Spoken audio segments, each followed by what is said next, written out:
सरकारी कामात अडथळा आणल्याचा आरोप करत एका महिलेला खारघर पोलिसांनी अटक केलेली आहे. गुन्हा दाखल केला आहे.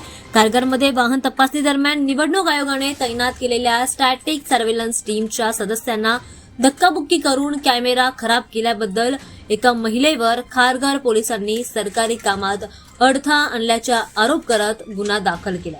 दरम्यान हिरानंदानी परिसरामध्ये ही घटना घडली, जिथे स्टॅटिक सर्व्हेलन्स टीम पनवेल महानगरपालिका निवडणुकीच्या आधी नियमितपणे तपासणी करत होती. तेव्हा पथकाने कॅमेरा तपासणीसाठी एका पांढऱ्या रंगाची एर्टिगा कार थांबवली आणि तेव्हा मनाली ठाकूर असं ओळखल्या जाणाऱ्या महिलेने मोठमोठा आरडाओरडा करायला सुरुवात केली आणि सरकारी कामामध्ये अडथळा आणण्याचा प्रयत्न केला. अधिकारी आणि पोलीस कर्मचाऱ्यांना तिने शिवीगाळ केला आणि व्हिडिओग्राफरचा कॅमेरा हिसकावून घेतला आणि तो रस्त्यावर फेकून दिला, ज्यामुळे कॅमेराचं मोठ्या प्रमाणामध्ये नुकसान झालंय. या घटनेनंतर पोलिसांनी लगेचच कारवाई केली आहे आणि त्यानंतर या महिलेविरुद्ध सरकारी कामामध्ये अडथळा आणल्याचा अपशब्द वापरल्याचा आरोप करत गुन्हा दाखल देखील केलाय. दरम्यान आता पोलिसांनी अधिक तपास देखील सुरू केलेला आहे.